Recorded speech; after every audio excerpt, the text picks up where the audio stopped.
안녕하세요. 저는 서울에 사는 40대 여자입니다. 매일 듣기만 하다가 주변에서 저도 제보 한번 해보라고 하길래 이렇게 제보를 하게 되었어요. 바로 저와 신우의 내용인데요. 제가 인생을 살면서 만났던 사람 중에 가장 지독한 사람은 바로 신우였어요. 신우는 첫 만남부터 예사롭지 않았던 기억이 나요. 그 전에 남편과 저는 똑같은 직장에서 만나게 되었습니다. 저는 어렸을 때부터 굉장히 내성적이고 조용한 성격이었는데요. 이런 성격 때문에 저는 살면서 피해를 보는 일도 되게 많았어요. 그래서 대학생 때부터 일부러 성격을 바꿔보려고 먼저 다가갔던 적도 있었지만 정말 진짜 제 성격이 아니니까 너무 힘들더라고요. 억지로 밝은 척을 하는 게 얼마나 힘들던지 집에 와서 매일 한숨을 쉬었던 기억이 나요. 그리고 저는 오빠가 두 명이 있어요. 오빠 두 명이 저를 엄청나게 예뻐했기 때문에 제가 굳이 나서지 않아도 되는 일들이 많았어요. 집에서 정말 사랑을 많이 받고 자랐습니다. 특히 부모님이 제가 늦둥이 막내딸이라고 모든 것을 다 해주셨거든요. 아빠는 말할 것도 없고, 엄마는 제가 유일한 동성이라 정말 제가 느낄 정도로 편애하셨어요. 물론 우리 집에선 엄마가 저를 편애한다고 아무도 뭐라고 할 사람도 없었고요. 이런 분위기에서 자랐기 때문에 저는 평생을 수동적으로 살아왔어요. 가만히 있어도 알아서 제가 필요한 것들을 해줬기 때문이에요. 제가 이렇게 말하는 이유는 다 신우랑은 정반대였다는 것을 알리기 위함이에요.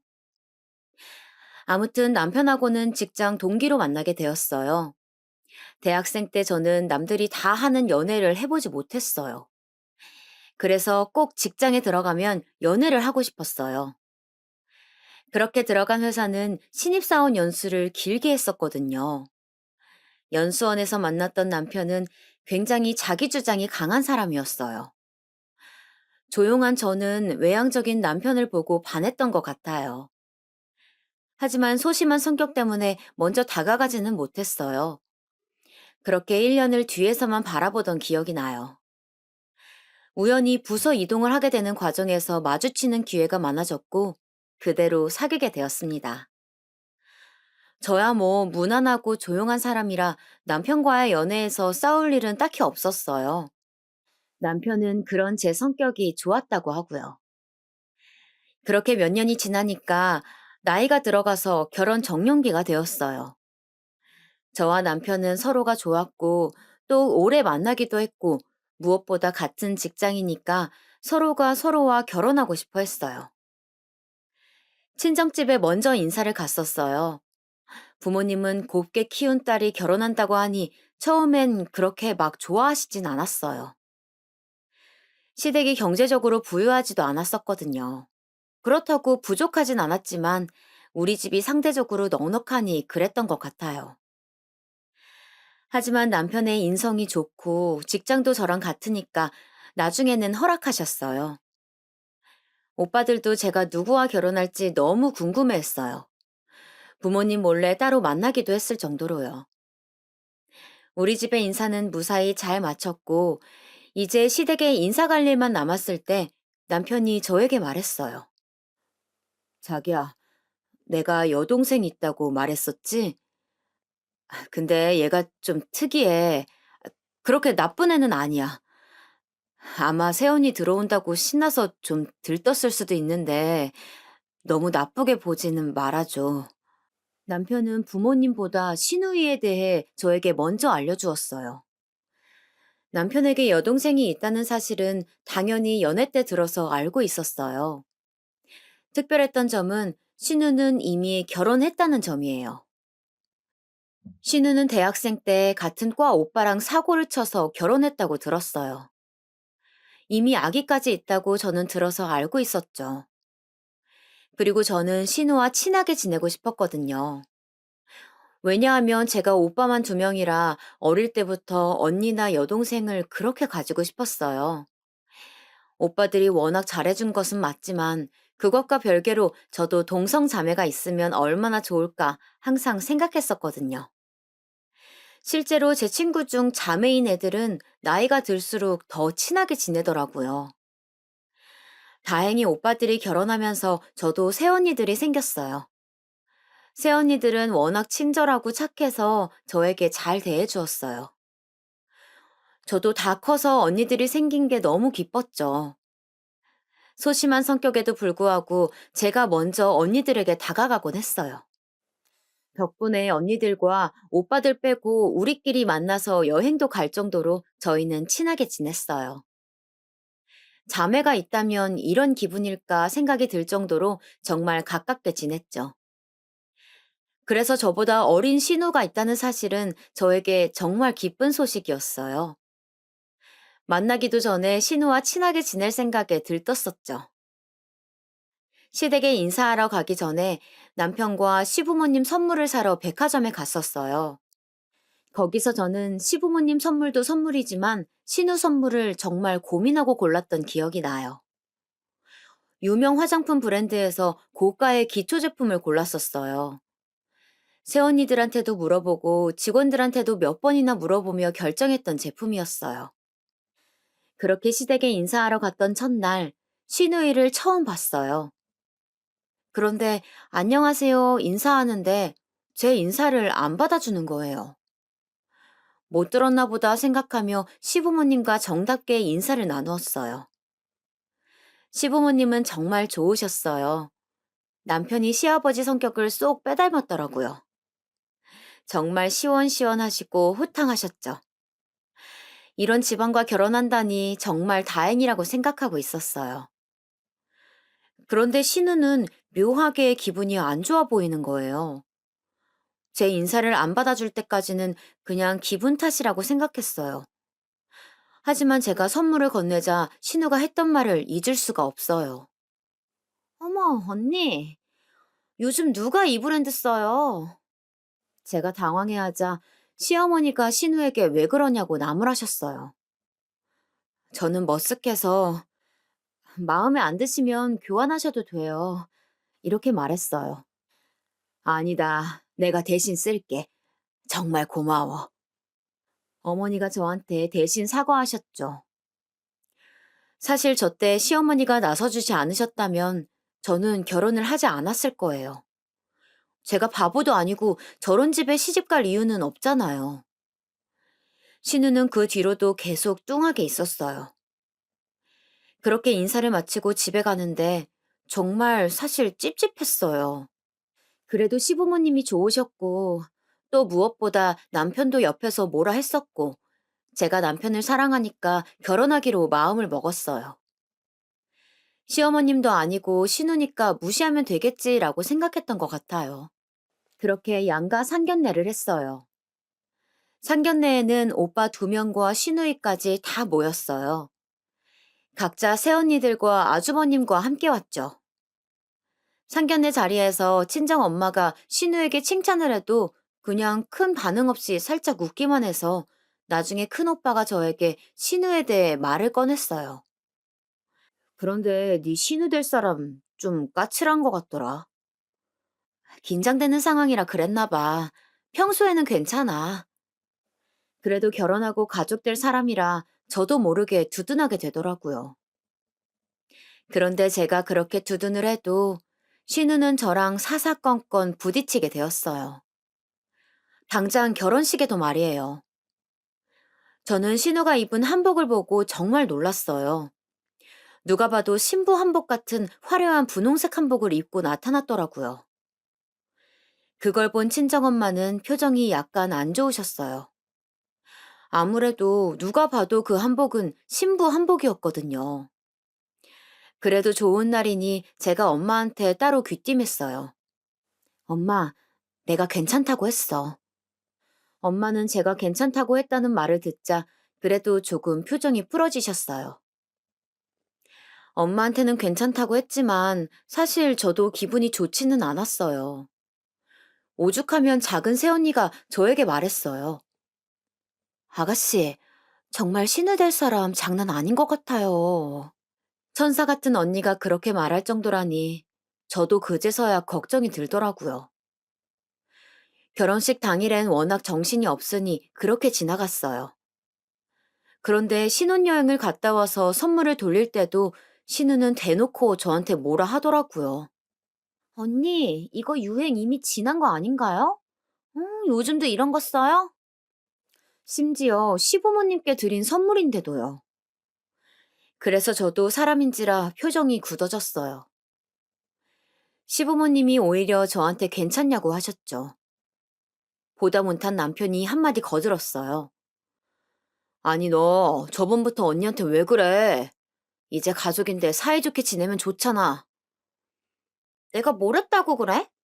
무슨 말을 못하게 하네.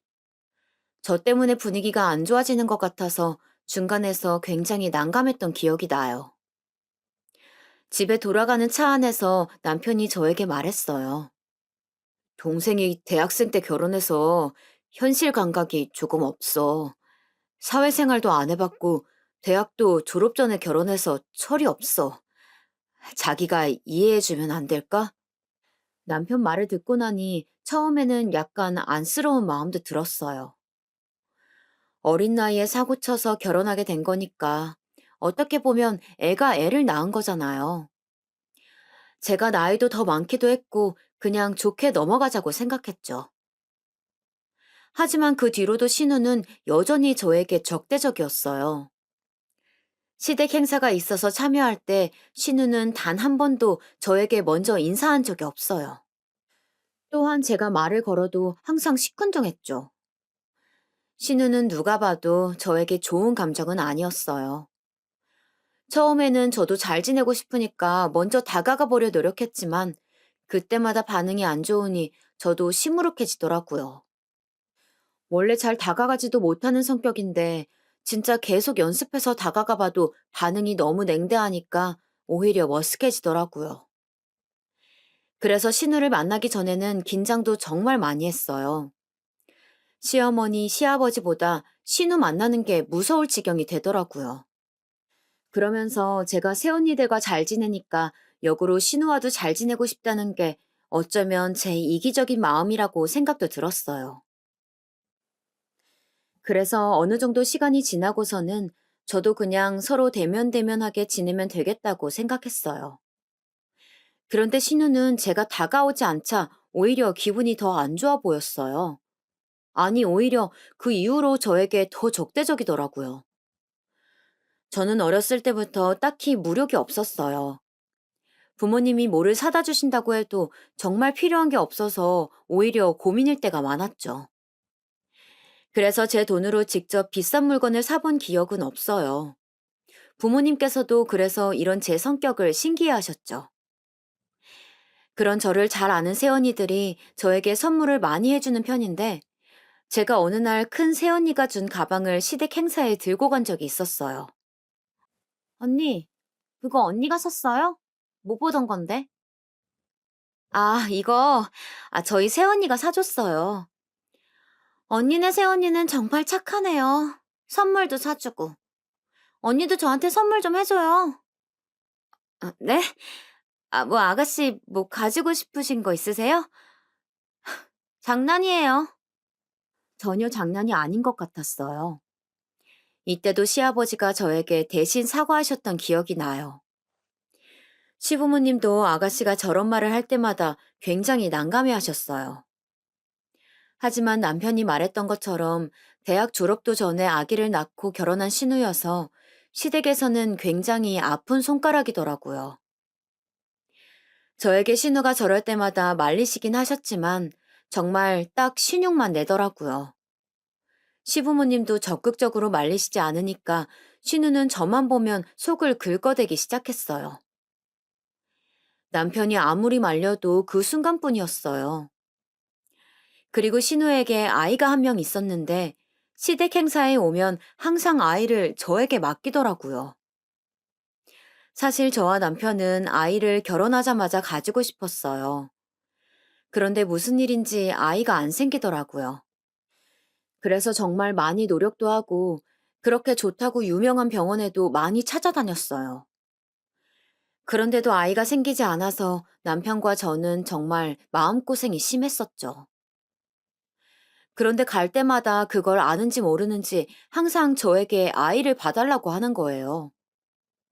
물론 저도 오빠들 아이처럼 예쁘고 착하면 먼저 봐주고 싶었을 것 같아요. 하지만 신우 아기는 정말 너무 떼를 많이 쓰고 돌보는 게 쉽지 않았거든요. 무엇보다 제가 신우를 그렇게 좋아하지 않다 보니까 아이까지 미워지더라고요. 어른이니까 그러지 말아야지 생각해도 마음을 새로 고쳐먹는 게 생각보다 어려웠어요. 그리고 신우는 아이를 항상 저한테 맡기면서 했던 말이 있어요. 아이가 최대한 옆에 많이 있어야지 빨리 아이가 찾아올 거예요. 물론 미신이겠지만 저 말을 듣는 사람 입장은 마냥 좋지는 않았어요. 정말 똑같은 말을 해도 아다르고 어다르다라는 속담도 있잖아요. 저희 새언니들은 저한테 마음 편하게 가져라. 아이가 조심성이 많아서 엄마한테 오는 게 약간 느린가 보다 등등 좋은 말만 해주었는데 신우는 제 속을 긁는 말만 해서 더 미웠어요. 그냥 저를 보면 툭툭 내뱉는 말들이 되게 많았거든요. 언니, 그러면 임신 힘들어요. 이런 말들이 저를 오히려 더 힘들게 했어요. 안 그래도 병원 다니고 약 먹고 검사하고 그러느라 진이 빠져 있는 상태였는데 옆에서 부정적으로 저러니까 힘이 쭉 빠지는 느낌이 들더라고요. 속상한 마음에 혼자 밤에 울기도 했었어요. 되게 애매했던 것은 그 말에 제가 발끈하면 제가 더 이상해지는 그런 일들이 많았어요. 그래서 신우를 만나게 되면 그 전날부터 머리가 아플 지경이 되었어요. 그래도 남편이 저에게 워낙 잘해주니까 그걸로 버텼던 것 같아요. 제가 직장에서 남편의 당당한 모습에 반했다고 했었잖아요. 워낙 시원시원한 성격을 가지고 있는 남편은 제가 그렇게 힘들어할 때마다 옆에서 기운을 북돋아 주었어요. 또한 남편은 저한테도 잘하고 저희 친정에도 정말 잘했어요. 제가 인정할 정도로 잘했고 저희 오빠들과도 잘 지냈죠. 제가 신우와 사이가 별로 안 좋은 것과는 별개로 남편은 저희 오빠들과 따로 만날 정도였어요. 제가 새언니들과 셋이 만나는 것처럼 남편도 오빠 두 명과 남자들끼리 만나더라고요. 그래서 신우가 아무리 저를 속상하게 해도 사실 그렇게 크게 타격을 받지는 않았어요. 그러나 아이가 안 생기자 날이 갈수록 저는 약간 예민해지게 되었어요. 저는 꼭 아이를 낳고 싶었고 남편도 그건 똑같은 마음이었거든요. 아무리 옆에서 마음을 편하게 가지라고 해도 저에게는 그 말이 와닿지 않았어요. 왜 남들한테는 그렇게 잘생기는 아이가 우리한테는 와주지 않는 걸까 원망도 많이 했어요. 거의 태어나서 처음으로 마음고생을 했던 시기였어요. 걱정을 하도 많이 하니까 살도 굉장히 많이 빠졌어요. 너무 힘들 때는 그렇게 제가 사랑하는 조카들도 볼 생각이 안 들더라고요. 제가 너무 힘들어하니까 새언니들도 저를 안타깝게 생각했어요. 정말 그러면 안 되는데 제가 당장 너무 고통스러우니까 새언니들 연락도 피하게 되더라고요. 남편도 저한테 정말 잘해주었지만 그런 것은 다 지겹더라고요. 마음이 불안하니까 아무것도 하지 못했어요. 심지어 그렇게 힘들게 들어간 회사도 그만두고 아이를 갖는 것에 오로지 집중하기 시작했어요. 좋다는 약은 다 먹어보고 병원도 정말 많이 바꾸었어요. 친정 부모님께서는 제가 너무 힘들어하니까 제주도에 가서 심신 안정을 하는 것이 어떻냐고 권유하셨어요. 저는 그게 좋을 것 같아서 남편과 상의하고 남편 휴가에 맞춰서 길게 내려갈 계획을 세우고 있었죠. 그냥 아기 생각을 하지 않고 조금 쉬고 싶더라고요. 그래서 정말 바다를 바라보며 쉴 계획이었어요. 그런데 그걸 제가 시어머니 생일 잔치에서 말해버린 거예요. 사실 비밀로 하는 것도 웃기잖아요. 그냥 정말 아무 생각 없이 했던 말이었는데 신우가 말을 꺼냈어요. 언니, 저 아기 낳고 한 번도 제주도 가본 적 없어요. 저랑 아기도 같이 가면 안 될까요? 저는 정말 깜짝 놀랐어요. 다행히 남편이 바로 받아쳤어요. 그게 무슨 말이야. 우리 쉬러 가는 건데 네가 따라오면 어떡해. 아니, 나랑 아기만 둘만 더 늘어나는 건데 그게 그렇게 방해가 돼? 아기 아빠는 어차피 바빠서 못 가. 저는 정말 곤란했어요. 그런데 이때는 시어머니도 딱히 신우를 말리지 않으시더라고요. 저는 그것도 정말 서운했어요. 남편만 계속 안 된다고 하고 신우는 가고 싶다고 난리였죠. 이 와중에 신우 남편은 시댁 행사에 나오지 않은 지 오래됐었거든요. 신우는 대놓고 저한테 계속 요구했어요. 언니, 저랑 아기랑 뭐 얼마나 방해된다고 그래요. 아니면 숙소만 제공해주면 따로 다닐게요. 저는 그냥 신우와 같이 가고 싶지 않았어요. 사실 신우도 신우지만 신우 아들이 정말 장난이 아니거든요. 저는 그렇게 시끄러운 아기는 처음 봐요. 오빠 두 명이 다들 아들만 있어서 아들 아기들을 저도 꽤 많이 봤다고 자부할 수 있는데요. 그런데도 신우 아기는 유별나게 산만했어요. 만약 신우 아들과 같이 가게 된다면 그건 여행이 아니고 고문일 것이 뻔했거든요. 저는 그래서 안 되는 건 안 된다고 얘기를 해야겠다고 생각하고 말했어요. 아가씨, 이번에는 정말 저희 쉬러 가는 거예요. 남편하고 둘이서 가는 게 좋을 것 같아요. 그랬더니 신우가 뭐라고 했는지 아세요? 언니, 마음 곱게 가져요. 그러니까 아기가 안 생기죠. 야! 남편이 소리쳤어요. 저는 정말 멍해서 아무 말도 하지 못했어요. 시어머니도 그제야 얘가 도대체 왜 이러냐고 화내시고 시아버지도 저에게 사과하셨죠. 하지만 이미 저 말을 들어버린 저는 너무 속상하고 슬퍼서 저도 모르게 눈물이 나왔어요. 제주도 같이 안 간 게 저런 말을 들을 정도로 잘못한 일인 건가요? 무슨 정신으로 집에 왔는지 모르겠어요. 남편은 옆에서 계속 빌기 시작했어요. 저는 친정 엄마 얼굴이 너무 보고 싶었어요. 하지만 제가 친정에 찾아가면 부모님은 더 슬퍼하실 것 같았어요. 그래서 그냥 혼자 계속 울었죠. 앞으로 제 얼굴 안 봐도 좋아. 진짜 아무리 그래도 너무한 것 같아. 남편이 앞으로 신우 얼굴을 보지 않아도 좋다고 했어요. 저는 정말 상처를 받을 대로 받은 채로 신우에게는 사과 한마디도 듣지 못했죠. 제주도도 정말 가고 싶지 않았어요. 하지만 안 가면 친정 부모님이 걱정할 게 뻔하니까 결국 갔어요. 예약도 다 친정 부모님이 해주셨거든요. 그래도 이왕 제주도에 갔으니 즐겁게 지내야겠다고 생각했어요. 최대한 아기 생각도 하지 않고 신우 생각도 하지 않으려고 노력했어요. 그냥 상처받은 마음을 치유하는 데 애썼죠. 그렇게 남편과 즐겁게 지내다 올라오게 되었어요. 그리고 남편과 많은 얘기를 했어요. 아기가 생기지 않으면 뭐 어떠냐는 말이었어요. 그냥 우리끼리도 행복하니까 됐다고 그런 얘기도 나왔어요. 그런데 여러분, 정말 거짓말처럼 제주도에 다녀와서 저에게도 드디어 아기가 생겼어요. 평소와 속이 너무 다르길래 뭐지 싶었거든요. 설마 하며 검사해봤더니 세상에 저에게도 아기 천사가 찾아왔다는 거예요. 사실 처음 알고서는 멍했던 것 같아요.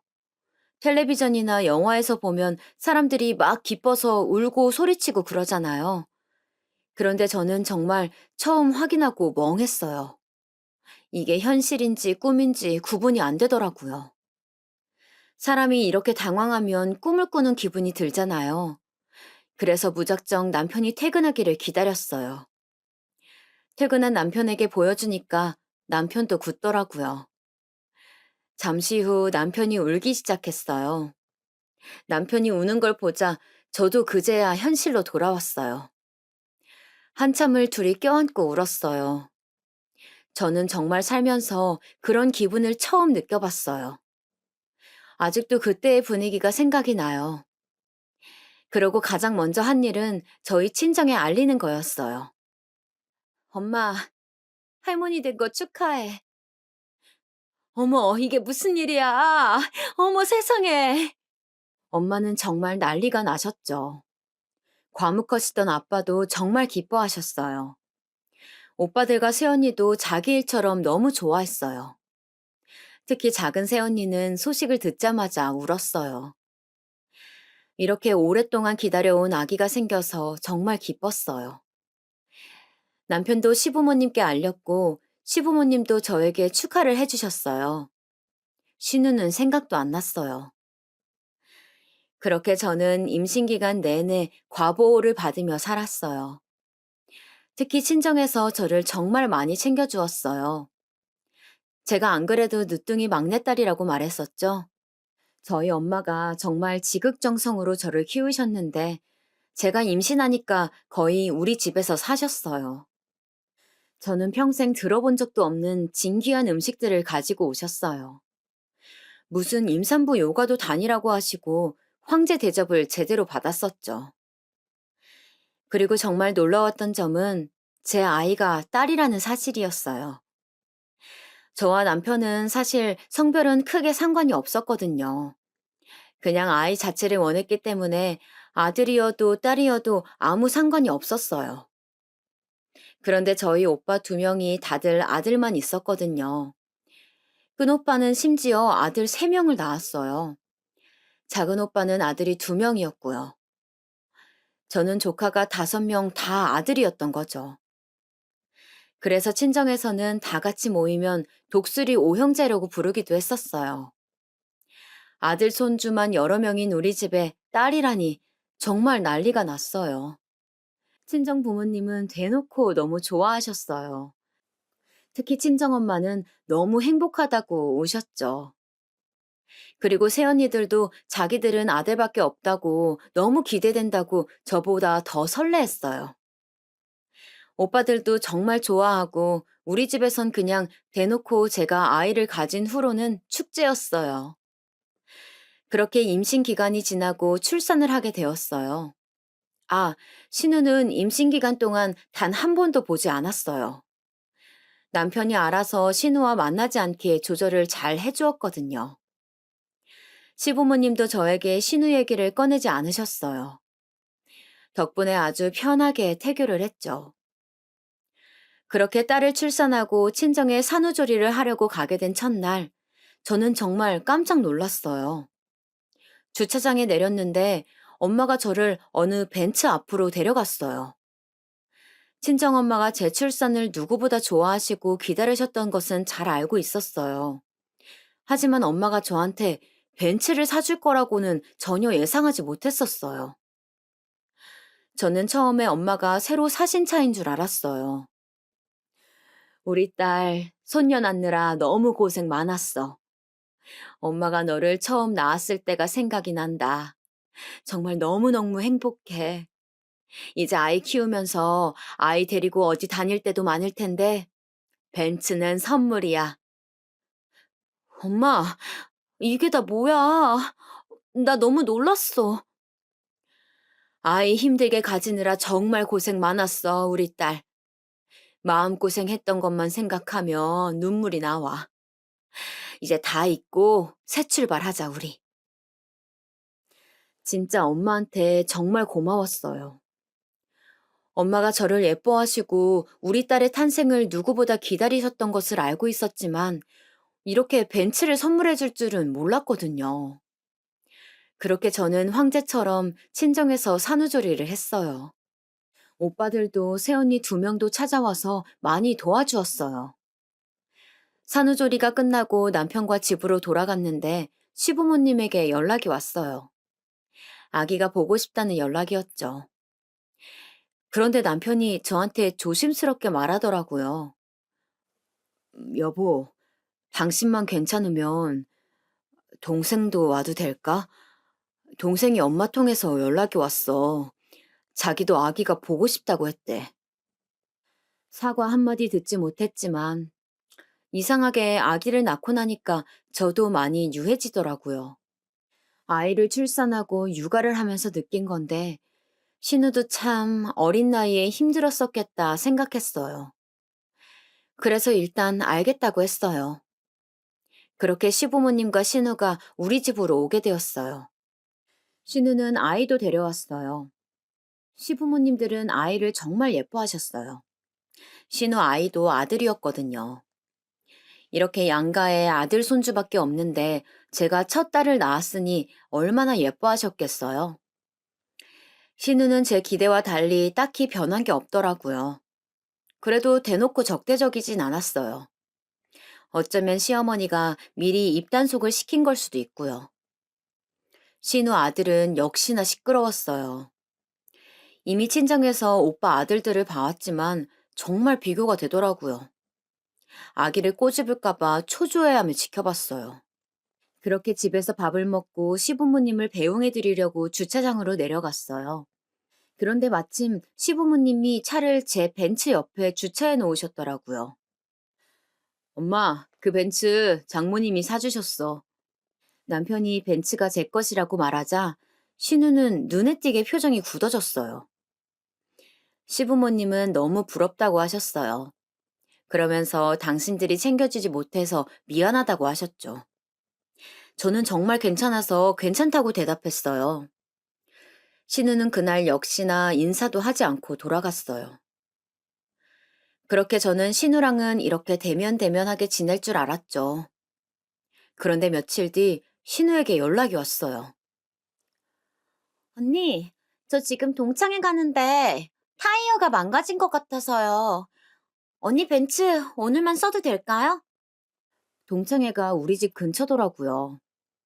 저는 아이를 보고 있어서 어차피 밖에 나갈 일이 없었어요. 그래서 알겠다고 하고 주차장으로 내려갔어요. 신우는 전날 처음으로 저에게 밝게 인사하더라고요. 언니, 정말 고마워요. 신우가 기분이 좋아 보이니까 저도 덩달아 기분이 좋았어요. 저는 제가 차를 빌려준 이 행동이 큰 파장을 일으킬 거라고는 전혀 상상도 못했습니다. 그렇게 신우는 동창회를 갔는데 남편이 퇴근하고 저희가 슬슬 자려고 했는데도 연락이 없었어요.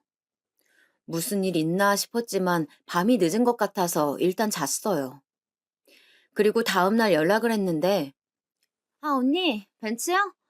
그거 지금 우리 집 주차장에 있어요. 언니 오늘 찼어요? 제가 바빠서 내일 연락해도 돼요?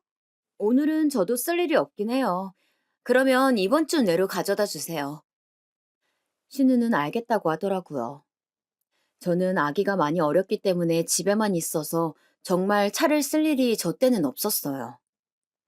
그런데 그 주가 지나도 차를 안 가지고 오는 거예요. 제가 산후 도우미를 부르고 저도 슬슬 시간이 많아져서 차를 쓸 일이 생기기 시작했어요. 아가씨, 제 차 언제 가져다 주세요? 아, 언니, 저 오늘 진짜 바쁜데. 제 차 언니네 주차장에 있잖아요. 일단 그거 쓰세요. 신우의 차가 우리 집 주차장에 있기는 했어요. 문제는 그 차의 상태였어요. 진짜 완전 똥차였거든요. 저는 사실 저 차종 이름도 모르겠어요. 굉장히 오래된 차라는 건 알아요. 남편 말로는 구형이라던데 그냥 한눈에 봐도 안 좋은 차라는 건 알겠더라고요. 저는 그 차는 타고 싶지 않았어요. 그래서 신우에게 제 차를 가져다 달라고 말했죠. 언니, 내일 가져다 줄게요. 신우는 계속 저에게 차를 가져다 주지 않았어요. 그렇게 몇 주가 지났어요. 차가 너무 신경이 쓰였지만 아기가 너무 어려서 거기에 온 신경이 쏠려 있어서 많이 집중하지는 못했어요. 계속 신우에게 달라고는 했었는데 그럴 때마다 신우는 자기 차를 쓰라고 하는 거예요. 그런데 어느 날 저녁에 남편이 저한테 굉장히 놀라하며 말하더라고요. 아니 여보, 이거 당신 벤츠 아니야? 뭐지 싶어서 봤더니 글쎄 신우가 메신저에 제 벤츠 사진을 올려놨다는 거예요. 이거 내 벤츠 맞아. 뭐야? 알고 보니 신우는 제 벤츠를 자기 차처럼 행동했더라고요. 사실 그 전까진 남편에게 말을 하고 있지 않았어요. 남편은 남편 차가 따로 있었고, 동창회 갈 때 빌려준 것은 알고 있었지만, 당연히 다시 돌려받은 줄 알고 있었대요. 남편은 그 자리에서 바로 신우에게 전화했어요. 야, 차 빨리 가져와. 그거 네 새언니 거야. 왜 네가 타고 다녀? 장모님이 네 언니한테 선물해 준 거야. 오빠, 벤츠는 어울리는 사람이 타는 거야. 내가 어리고 예쁘니까 벤츠는 내가 타는 게 맞는 거지. 저도 옆에 있어서 들었는데 정말 어이가 없더라고요. 아가씨, 제 차 돌려주세요. 언니, 되게 섭섭하게 말하네요? 일단 차 급하시면 제 차 쓰시면 되잖아요. 저번에는 마음껏 쓰라고 하더니 저한테 왜 이러세요? 여러분, 저는 저 말을 듣고 정말 어이가 없었어요. 저는 단 한 번도 마음껏 사용하라는 말을 해본 적이 없어요. 신우는 마치 자기가 피해자인 척 말을 술술하기 시작했어요. 누가 들으면 정말 제가 줬다가 뺏는 줄 착각할 수도 있을 것 같았어요. 옆에서 듣던 남편도 어이가 없었는지 자기가 당장 가져오겠다고 하고 나갔어요. 저도 따라가고 싶었지만 아이가 있어서 그냥 집에 있었죠. 그런데 잠시 후 남편에게 연락이 왔어요. 아니, 여보, 나 지금 너무 황당해. 얘 지금 우리 본가로 갔어. 네. 신우는 그대로 벤츠를 끌고 시댁으로 갔다고 하더라고요. 아니나 다를까 시어머니에게 연락이 왔어요. 세아가 밤늦게 정말 미안하다. 그런데 얘가 울고불고 난리가 났네. 이게 무슨 일이니? 신우가 시댁에 쳐들어가서 울고 있다는 거예요. 정말 울고 싶은 사람이 누구였는데요. 어머님도 아시잖아요. 그 벤츠 친정엄마가 제 출산 선물로 사주신 거예요. 언니가 저보고 타고 싶을 때 마음껏 타라고 했으면서 지금 와서 왜 그래요? 나 진짜 너무 억울해요. 신우 목소리가 들렸어요. 저는 정말 미치고 팔짝 뛸 지경이었어요. 억울한 건 신우가 아니라 저였어요. 이윽 후 남편이 시댁에 도착했는지 연락이 또 왔어요. 여보, 얘 미쳤나 봐. 지금 차키 어디 있는지 말을 안 해. 아, 나 억울해. 신우는 뭐가 그렇게 억울한지 계속 통화하는 옆에서 억울하다고 난리더라고요. 아기가 아직 신생아여서 자다 깨다 반복하는데 정신이 없어서 아기한테 신경을 제대로 못 쓰겠더라고요. 도저히 안 될 것 같아서 남편에게 말했어요. 여보, 일단 그냥 와. 지금 밤도 너무 늦었고 아기 나 혼자 감당이 안 돼. 결국 그날 남편은 아무 소득 없이 돌아왔어요. 남편은 자기 직전까지 저에게 미안하다고 하더라고요. 하지만 남편이 무슨 죄예요. 저도 너무 억울하고 머리가 아팠지만 일단 다음날 얘기해야지 싶었어요.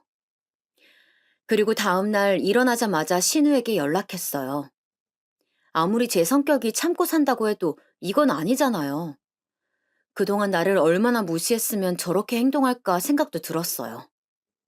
그래서 큰맘 먹고 몇 번의 연습 끝에 전화를 걸었어요. 아가씨, 제 벤츠 주세요. 언니, 제가 어제 얘기했잖아요. 벤츠는 어울리는 사람이 타야죠. 언니는 이제 직장도 안 다니고 딱히 쓸 일이 없잖아요. 어차피 아기도 신생아라 어디 갈 곳도 없고요. 그리고 무엇보다 제 차 거기 있잖아요. 제가 그냥 막무가내로 쓰겠다는 것도 아니잖아요. 도대체 저한테 왜 이러세요? 방귀 낀 놈이 성낸다라는 표현이 이럴 때 쓰는 거 맞겠죠. 도대체 저한테 왜 그러냐는 말은 제가 해야 하는 말 아닌가요, 여러분? 진짜 눈 뜨고 코 베인다라는 표현도 쓰고 싶었어요. 아가씨, 저 장난하고 싶은 마음 없어요. 이따 남편이 아가씨 집으로 가면 벤츠 돌려주세요. 제가 말하니 그냥 전화를 확 끊어버리더라고요. 이쯤 되니 저도 더 못 참겠더라고요. 그리고 사실 시부모님께도 좀 서운했어요. 누가 봐도 아가씨가 억지 부리고 있는 상황이 맞잖아요. 그런데 적극적으로 말리지는 않더라고요. 남편이 답답해서 시부모님에게 쟤 좀 어떻게 해보라고 말해도 말로면 그러지 말라고 하고 적극적으로 나서지를 않더라고요. 오히려 시어머님은 조금 얄미웠던 게 제 성격 알잖아. 어린 나이에 아이 낳고 고생 많았는데 요즘 그래도 좀 신나 보여서 엄마는 좋게 봤어.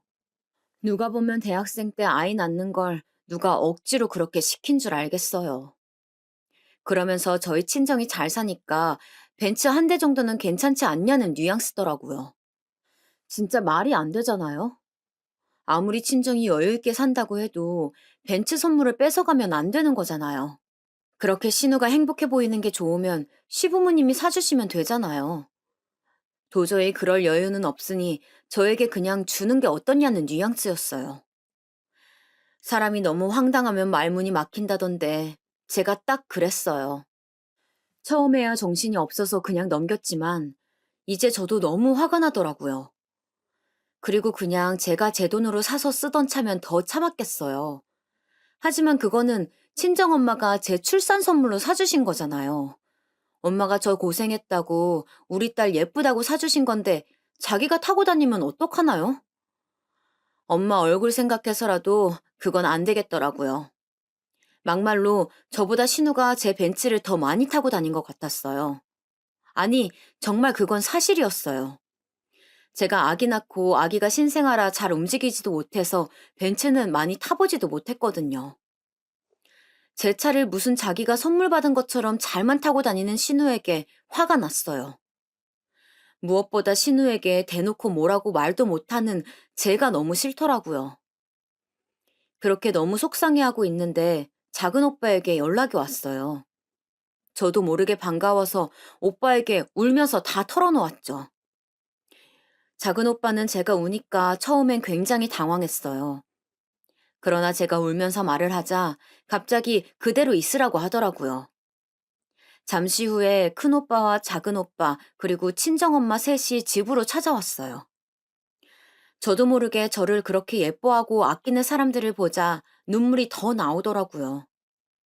특히 엄마 얼굴은 우느라 제대로 쳐다보지도 못했어요. 엄마, 나 벤츠 뺏겼어. 어떡해, 진짜. 너무 속상하고. 미안해. 엄마가 나한테 사준 건데.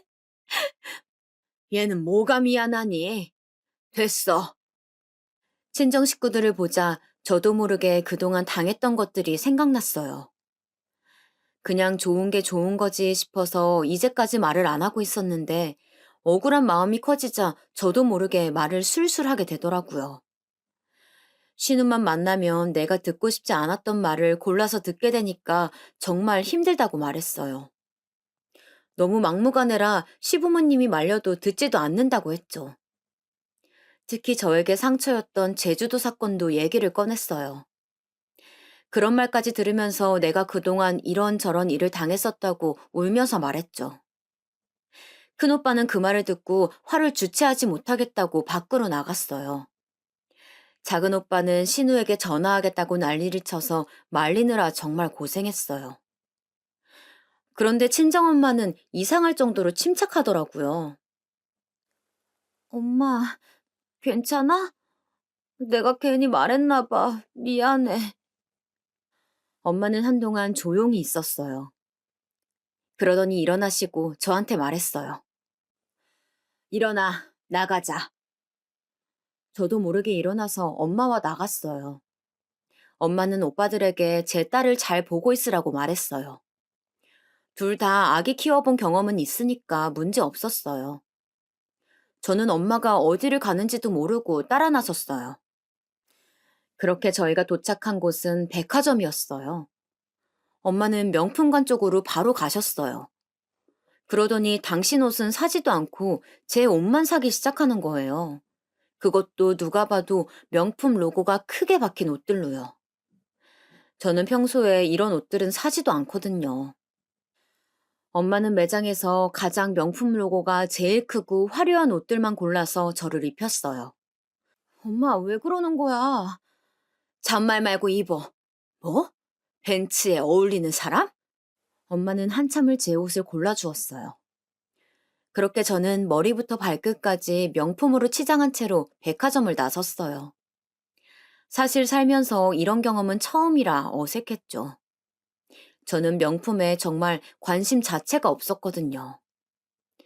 차에 올라타자 엄마가 저에게 말했어요. 주소 찍어. 네 시누이 집. 네. 저희는 그렇게 신우집으로 바로 가게 되었어요. 신우는 제가 말도 없이 쳐들어오자 굉장히 불쾌했어요. 저희 엄마를 봤어도 인사 한 번 안 하더라고요. 말도 없이 이렇게 찾아오는 게 어딨어요. 볼멘 소리로 말하더라고요. 말도 없이 차를 가져가는 것은 괜찮고요? 엄마가 대신 말했어요. 신우는 멈칫하더니 어른을 상대로 삿대질을 하며 말하더라고요. 아니 진짜 제가 벤츠를 뺏어갔어요? 잠시 빌린 거잖아요. 가족끼리 차 빌려주는 게 뭐가 문제라고 이렇게 찾아와서 난리를 쳐요? 언니도 정말 너무하네. 오빠 보고 말해도 안 되니까 지금 엄마 불러온 거예요? 이봐요. 정신 차려요. 벤츠는 내가 내 돈으로 우리 딸한테 사준 거예요. 분수에 맞게 살아야지. 지금 뭐 하는 거예요? 당신 오빠 신혼집도 우리 집에서 마련해줬는데 사람이 양심이 있어야지. 그렇게 당당하면 지금 당신 부모도 불러. 신우가 한 가지 착각한 게 있어요. 제가 성격이 내성적이고 조용하다고 우리 친정 식구들도 내성적이라고 생각했나 봐요. 하지만 절대 아니에요. 특히 친정엄마 성격은 정말 불이에요. 원래도 자기 주장 강하시고 절대 어디 가서 손해보는 일 당하시지 않는 분이지만 저랑 관련되는 일이면 더욱 그러신 편이에요. 제 물러터진 성격을 제일 답답하게 생각하시는 분이 바로 제 친정엄마예요. 신우는 상대를 골라도 제대로 잘못 골랐어요. 신우는 친정엄마와 대화를 해보더니 말로 이길 것 같지 않으니 자기 부모를 부르더라고요. 시부모님을 기다리며 저는 중간에서 아무 말도 못하고 남편한테 말을 전했어요. 자기야, 지금 난리 났어. 엄마가 벤츠 가져간 거 알았어. 지금 다 아가씨 집에 모여 있어. 제가 말하자 남편은 퇴근하고 바로 신우 집으로 온다고 했어요. 그렇게 신우 집에 다 같이 모이게 되었어요. 정말 난장판이 따로 없었죠. 남편은 시부모랑 신우에게 화내고 시부모도 창피한지 신우에게 뭐라고 하고 신우는 저한테 뭐라 하고 정말 시장바닥도 이것보다 시끄럽지는 않았을 거예요. 그렇게 시끄러운 중간에 친정엄마가 큰 소리로 말했어요. 그래서 벤츠가 누가 누구한테 사준 거냐고요. 내가 내 자식한테 사준 건데 왜 난리냐고. 저희 엄마 목청 정말 유명하시거든요. 엄마는 계속해서 말씀하셨어요. 뭐? 어울리는 사람이 벤츠를 타? 그러면 우리 딸이 타야지. 그런 행색으로 벤츠 타면 욕먹어 이 사람아. 마지막으로 신우에게 저렇게 말했어요. 신우는 얼굴이 새빨개졌어요. 하지만 본인이 저한테 말했잖아요. 어울리는 사람이 타야 한다고요. 이제야 왜 친정엄마가 저에게 백화점에 가서 명품으로 도배했는지 알겠더라고요. 그러면서 엄마는 계속 말씀하셨어요. 저는 사돈한테도 정말 서운해요. 애들 신혼집도 우리 집에서 해줬어요. 혼수도 우리 집에서 해줬어요. 저는 이 서방 서운하지 않게 많이 지원해줬어요. 그런데 돌아오는 건 차를 강탈한 딸을 방관하는 거네요? 이러시면 너무 서운해요. 친정엄마가 대놓고 시부모님에게 말씀하시니 시어머니는 아무 말씀이 없으셨어요. 그러게 내가 차 세원이한테 주라고 했잖아. 도대체 왜 나서서 집안 망신을 시켜?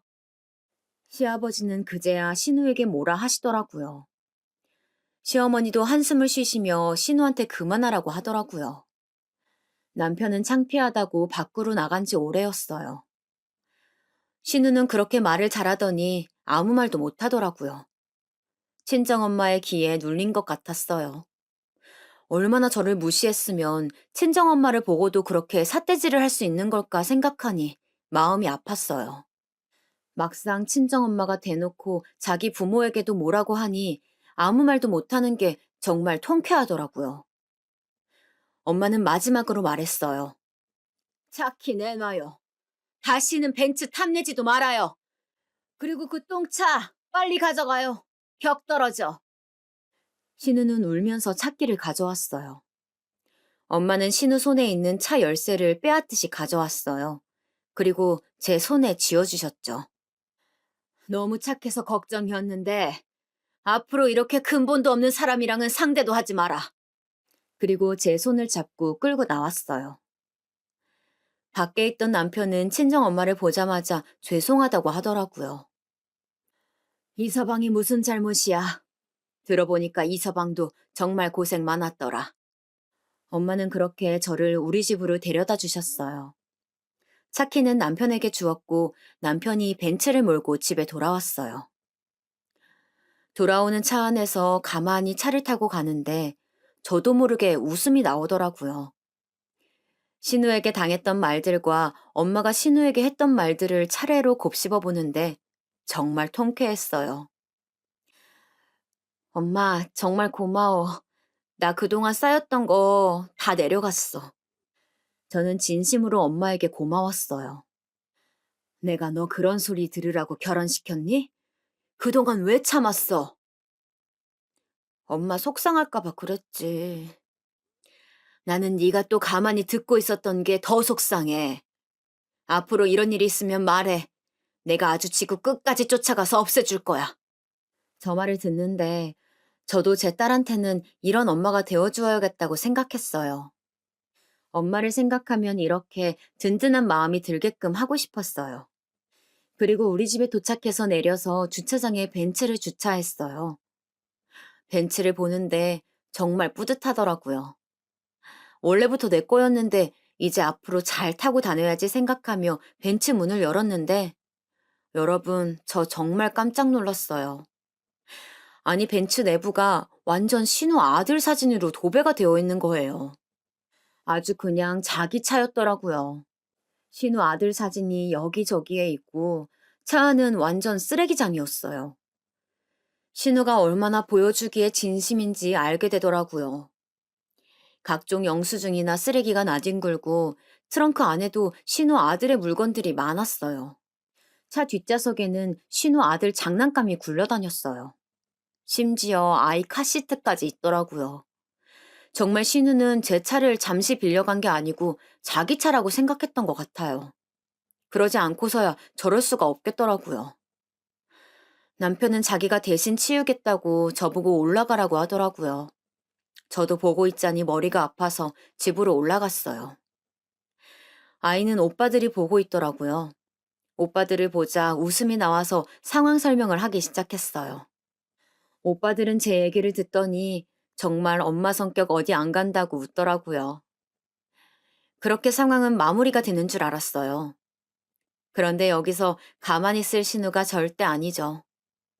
남편이 다음날 신우에게 똥차를 가져다 주러 갔대요. 그런데 신우가 남편 보고 또 소리를 질렀다고 하더라고요. 다시는 내 얼굴 볼 생각하지 마.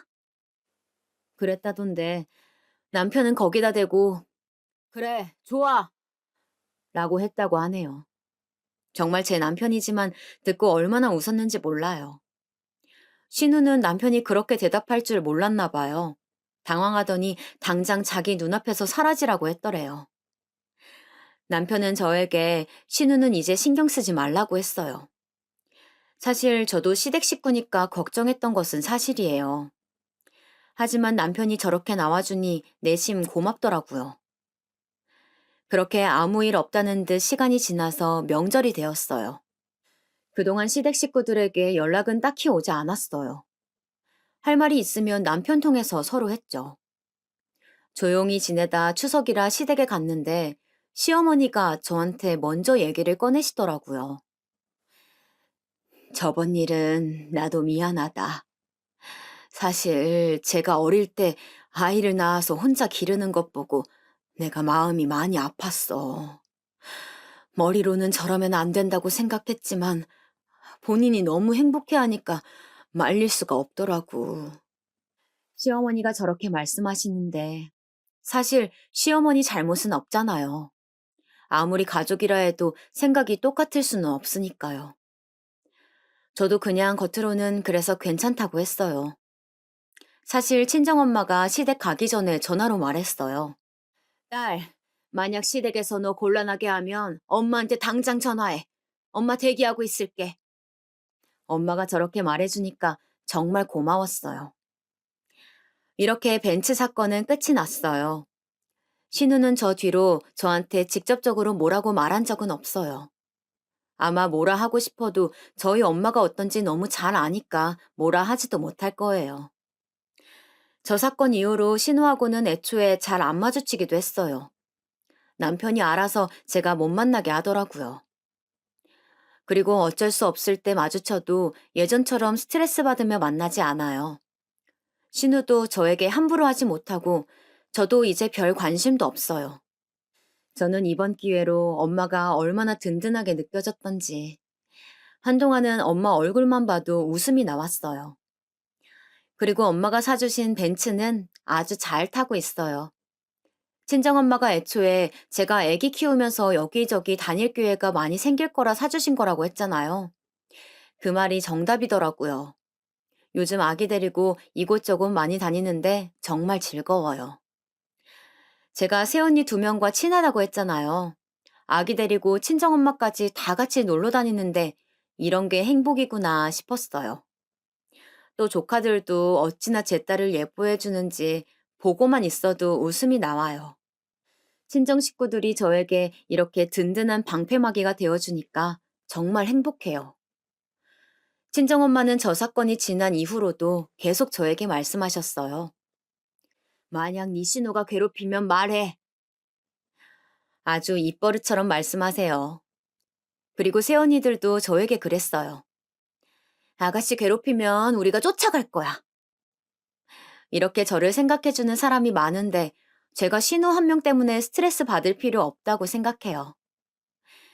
그리고 아기가 커가면서 느끼는 행복도 정말 소중해요. 아기를 낳기 전에는 몰랐는데 낳고 나니까 아기라는 존재가 정말 큰 의미를 지니고 있더라고요. 저는 요즘 아기 재롱 보는 재미로 살고 있어요.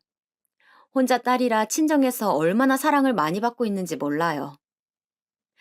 저는 제 아이한테 저희 엄마처럼 든든한 존재가 되어줄 거예요. 그리고 남편하고 사이도 좋아요. 물론 모든 부부가 그렇듯이 저희도 가끔은 싸우지만 그런대로 남편은 항상 제 편이에요. 만약 남편이 없었다면 신우도 물리치지 못했을 거예요. 결혼 생활 초반에 신우 때문에 고통받았던 게 이제는 전생 같네요. 왜 그동안 나 혼자 꾹꾹 참았나 생각도 들더라고요. 앞으로는 저도 참지 않고 부당한 일을 당하면 당당하게 얘기하는 사람이 돼야겠다 생각도 했어요. 이번 벤츠 사건 때는 친정엄마가 큰 도움을 주었지만 앞으로 이런 일이 또 일어나면 그땐 스스로 물리치고 싶어요. 여러분도 누군가에게 고통받던 사건 다들 있으실 거예요. 사람이 살다 보면 별 희한한 경험을 많이 하게 되더라고요. 그럴 때마다 참지 말고 당당하게 맞서는 게 가장 중요하다는 거 잊지 마세요. 요즘 날씨가 확실히 가을 날씨가 되었어요. 밖에 나가실 때 겉옷 챙기시는 거 절대 잊지 마시고 건강관리 유의하셔서 건강하고 행복한 하루 가득하시길 진심으로 바랄게요. 제 얘기 들어주셔서 감사합니다.